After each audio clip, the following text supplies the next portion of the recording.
Welcome to பாக்கியம் creational channel. உங்களை அன்போடு வரவேற்கிறது. வாங்க நம்ம இன்றைக்கி என்ன வீடியோ போட போகிறோங்கிறத உங்களுக்கு சொல்கிறேன். இன்றைக்கி நம்ம ஒரு 38 இன்ச்சு ப்ளவுஸ் தான் தைக்க போகிறோம். வாங்க அது எப்படி தைக்கிறோம் அப்படிங்கிறத உங்கள்கிட்ட நான் சொல்கிறேன். வீடியோக்குள்ளே போகிறதுக்கு முன்னாடி நம்ம சேனலை சப்ஸ்கிரைப் பண்ணி லைக் பண்ணிக்கோங்க. மறக்காமல் நம்ம சேனலுக்கு சப்போர்ட் பண்ணுங்கள். வாங்க இப்போ நான் ப்ளவுஸ் லைனிங் ப்ளவுஸ் தான்.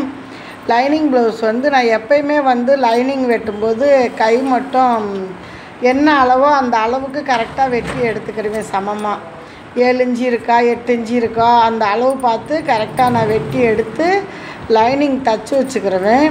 தச்சுட்டு அதுக்கப்புறம் தான் நான் அளவு ப்ளவுஸை வச்சு அளவு பார்த்து இப்போ உயரம் எவ்வளோ இருக்குது அகலம் எவ்வளோ இருக்குது அப்படின்னு பார்த்துக்குவேன். இப்போ பாருங்கள், நான் ஷோல்டர்லேருந்து அளவு எடுக்கிறேன் பாருங்கள். நம்ம இப்படியும் எடுத்துக்கலாம். மடிப்பு பக்கம் நம்மளுக்கு அந்த ரெட்டையாக மடித்து போட்டிருக்க பக்கம் நான் அந்த பக்கம் இருக்கணும். இப்போ நான் ஃபஸ்ட்டு சொன்னது இப்போ பாருங்கள், கரெக்டாக போட்டிருக்கேன் பாருங்கள்.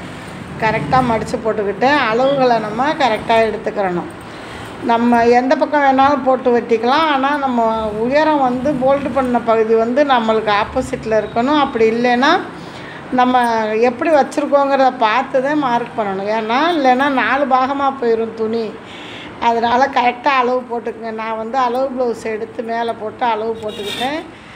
டிசி கட்டியை வச்சு மார்க்கும் பண்ணிக்கிட்டேன். கையில் இந்த டிசி கட்டியை வச்சு மார்க் பண்ணிவிட்டு இப்போ நான் கட் பண்ணிக்கிட்டேன் கையை.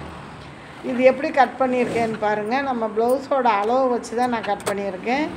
இப்போ கவர் தட்டு கொஞ்சம் எடுக்கணும்ல, அதுக்காக கண்டிப்பாக ஸ்லீவில் கவர் தட்டு எடுத்தே ஆகணும். எடுத்தால் தான் நம்மளுக்கு ப்ளவுஸ் நல்லா ஒரு வாட்டமாக உட்காரும். இப்போ நம்ம 2ஆக கட் பண்ணி எடுத்துக்கிட்டு எல்லாத்துக்கும் ஒரு தையல் கொடுத்துருவோம். தையலும் அதிகமாக தைக்கக்கூடாது, மிதி எடையை விட சின்னதாகவே இருக்கணும். ஏன்னா நம்மளுக்கு அந்த பிசுறுகளுக்காக தான் ஒதுங்கி வராமல் இருக்கணும். அப்படிங்கிறதுக்காக தான் அந்த தையல். ரொம்ப பெருசாக போட்டோம்னா நம்ம கை சுற்றும் போது தையல் வெளியில் தெரியும். அதுக்காக தான் ஒரு மீடியமாக நம்ம ஒரு 1/4 இன்ச்சிலையும் கம்மியாக நம்ம போட்டுக்கிறணும். இப்போ நம்ம தைச்சிட்டோம். கையை எடுத்து வச்சுட்டு பார்த்திங்கன்னா இது கிராஸ் தான், முன்பக்கம் கிராஸ் தான் கொடுத்துருக்கேன். இப்போ நம்ம கரெக்டான அளவு பார்த்துக்கிடுவோம். ஷோல்டர் அளவு கரெக்டாக பார்த்துக்கிடுவோம். கொஞ்சம் கட் பண்ணுற மாதிரி இருக்குது. நம்ம அந்த அளவுக்கு கட் பண்ணிக்கிறோம். ஏன்னா நம்ம ஃபஸ்ட்டு இதெல்லாம் இந்த அளவுகளை கரெக்டாக எடுத்து கட் பண்ணுறது நல்லது. அப்போ தான் ஜாக்கெட் நம்மளுக்கு ஒரு படிமானமாக இருக்கும். அதுக்காக தான் நம்ம அப்படி கட் பண்ணிக்கிறது. கட் பண்ணிவிட்டு இப்போ நான் தச்சு விட்டுக்கிட்டேன் பாருங்கள். இது மாதிரி ப்ளவுஸ் தைக்கிறதுல யாருக்கெல்லாம் ஆர்வம் இருக்கோ நல்ல கவனமாக பாருங்கள். எப்படி நம்ம தைக்கிறோம் அப்படிங்கிறதையும் நீங்கள் கவனமாக பார்த்துக்கோங்க. பார்த்துட்டு ரொம்ப ஈஸியாக அந்த ஒரு வீடியோவை பார்த்தாவே போதும், நீங்கள் ஈஸியாக தைச்சிக்கலாம். அப்புறம் நம்ம வீப்பட்டியும் கொக்கிப்பட்டியும் தைக்கிறதுக்காக அந்த கஸ்டமர் என்ன சொல்லிட்டாங்க, எனக்கு ஊக்கு கட்டிட்டு கயிறு கட்டி கொடுத்துருங்க, எனக்கு கயிறு கட்டினா தான் போடுறதுக்கு நல்லாயிருக்கும் அப்படின்னாங்க. சரி பாப்பா, உங்கள் விருப்பத்துக்கே செஞ்சு கொடுத்துறேன்ட்டு ஃபஸ்ட்டு நான் இந்த கயிறு கட்டுறதுக்காக தைச்சிக்கிட்டேன். இப்போ கொக்கிப்பட்டி தைச்சாச்சு. தைச்சி பெரட்டி விட்டுக்கிட்டு அப்படியே தூக்கி வச்சு ஒரு தையலை போடுறேன் பாருங்கள். நல்லா வருவிக்கிறணும். வருவினா நல்லா படிமானமாக வந்துடும். இப்போ அது மாதிரி வருவிக்கிறணும். நம்ம தைக்கணும் அப்படின்னு நினச்சிட்டோன்னா நம்ம கவனமாக பார்த்து நம்மளுடைய கவனம் எல்லாம் எப்படி அதை டிச் பண்ணுறாங்க அப்படிங்கிறத நம்ம கவனம் இருக்கணும். அப்படியே தைச்சிக்கிட்டே இப்போ பெரட்டி வச்சு நல்லா வருவி விட்டுக்கிட்டேன் பாருங்கள். இப்போ ஒரு தையல் நம்ம போட்டுக்கிறோம். தையல் போட்டு நல்லா அந்த மடிப்பு பக்கம் ஃபஸ்ட்டு ஒரு தையலை போட்டுக்கிட்டு அப்படியே பெரட்டி கீழ் துணியை லைட்டாக இழுத்த மாதிரி வச்சுக்கிட்டு தைக்க வேண்டியது. இது மாதிரி தைச்சிட்டோம்னா ஊக்குப்பட்டி ரொம்பவே ஈஸியாக நம்ம ஊக்கு கட்டலாம். பட்டன் கட்டுறதா இருந்தால் கூட நம்மளுக்கு ரொம்ப ஈஸியாக இருக்கும். காஜா எடுக்கிறது இதுக்கெல்லாமே. இப்போ அளவுகளை பார்த்துக்கிட்டோம். கூட எக்ஸ்ட்ரா இருக்க கிளாத்தை நம்ம அப்படியே கட் பண்ணக்கூடாது. கொஞ்சம் கிளாத் விட்டு தான் கட் பண்ணணும். ஏன் கிளாத் விட்டு கட் பண்ணணும்னு சொல்கிறேன்னா, இப்போ நம்ம பிசுறு தெரியாமல் மடித்து தைச்சிட்டோம் இல்லையா, அதனால நம்ம கொஞ்சம் கிளாத்தை விட்டுட்டு தைச்சோம்னா நம்ம திருப்பி தைக்கிறதுக்கு ரொம்பவே நல்லாயிருக்கும். இப்போ முன்பக்கத்துக்கு நம்ம வீப்பட்டி காஜாப்பட்டி எல்லாம் நம்ம தைச்சிட்டோம். இப்போ கையை எடுத்து பாருங்கள். நம்ம ஷோல்டர்லேருந்து கரெக்டாக சென்ட்ரு பார்த்து கையை மடித்து போட்டுக்கிட்டு பாருங்கள், நான் எப்படி பெரட்டுறேன் பாருங்கள். அந்த ஷோல்டர் தையலில் வச்சுக்கிட்டு நம்ம பின்பக்கம் தான் இப்போ நான் தச்சுக்கிட்டு இருக்கேன்.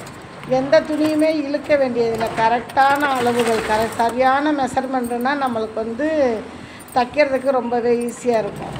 அது மாதிரி தான் நான் இப்போ வந்து கை தைச்சிக்கிட்டு இருக்கேன். கொஞ்சம் கூட குறைச்சும் இல்லை. கை துணி பெருசாக இருக்குது, இடுப்பு துணி சின்னது, அந்த மாதிரிலாம் இல்லை. கரெக்டாக நம்மளுக்கு அளவுகள் கிடச்சிருக்கு. இப்போ அதே மாதிரி 2 கையவுமே நம்ம தைச்சிக்கிடுவோம்.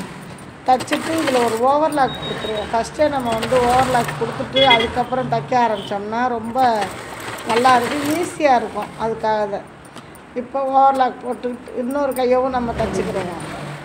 அதில் வந்து என்ன மெயினாக பார்க்க வேண்டியதுன்னா அந்த ஷோல்டர் ஜாயிண்ட் வந்து நம்மளுக்கு பின்பக்கம் வரணும். அது மாதிரி அந்த ஒவ்வொரு சென்டர்லையும் நம்ம பின்பக்கம் பார்த்து தைச்சிக்கிறோம். ஏன்னா கழுத்து பரட்டி இருக்கிறது எந்த பக்கமாக பரட்டியிருக்காங்க அப்படின்னு பார்த்துக்கிட்டு நம்ம ஷோல்டர் தையலையும் கரெக்டாக போடணும். இல்லைன்னா ஒன்று இப்போ ஒரு பக்கமாக திருவிக்கிட்டு ஒன்று வந்து முன் பக்கத்துக்கும் ஒன்று வந்து பின் பக்கத்துக்கும் இருந்தால் அப்படியே திருவிக்கிட்டு இருக்கிற மாதிரி இருக்கும். ஜாக்கெட் வந்து போய் நச்சுன்னு உட்காராது. நம்ம என்ன தான் ஆம்கோல் எடுத்து கவர் தட்டு எடுத்து நம்ம வெட்டினாலும் ஷோல்டரையும் நம்ம பார்க்கணும். ஷோல்டரில் வந்து கரெக்டாக அந்த தையலை வந்து கரெக்டாக விட்டுக்கணும். இப்போ நம்ம ஓவர்லாக் போட்டோம். இதை எப்படி மடிக்கிறோன்னு பாருங்கள். கரெக்டாக கை 2ஐயும் நம்ம நல்ல பக்கத்தை உள்ளே வச்சு மடிச்சுக்கிட்டு ஆல்ரெடி நான் ப்ளவுஸ் வெட்டும்போதே கைக்கான சுற்றளவு நான் குறிச்சிக்கிட்டேன். அதனால் இப்போ நான் ரொம்ப ஈஸியாக தைச்சிக்கிட்டு இருக்கேன் பாருங்கள். இப்படி தைச்சா தான் நம்மளுக்கு அந்த ப்ளஸ் போடுற இடத்துல கரெக்டாக ஜாயிண்ட் வந்து கரெக்டாக இருக்கும். அந்த ப்ளஸ் வந்து நம்மளுக்கு கொஞ்சம் கூட குறைச்சி இல்லாமல் அந்த ஜாயிண்டில் வந்து கரெக்டாக இருக்கும். இப்போ எனக்கு வந்துருச்சு பாருங்கள். இது மாதிரி நீங்களும் தைச்சி பாருங்கள். ரொம்ப ஈஸியாக தான் இருக்கும். தைச்சி நீங்கள் ஒரு ஜாக்கெட்டாக உருவாக்கி அதில் நம்ம சந்தோஷப்படுற ஒரு மகிழ்ச்சி இருக்குது, ரொம்பவே மகிழ்ச்சி. இப்போ கையோட அளவு வச்சு நான் அளவு ப்ளவுஸில் பிடிச்சிக்கிறேன். சும்மா வேறு நூலாக இருந்துக்கிறது. நம்ம கண்ணாடியே போட்டிருந்தாலும் எனக்கு இந்த லைட் வச்சு கோர்த்தா சீக்கிரம் கோர்த்துருவேன்.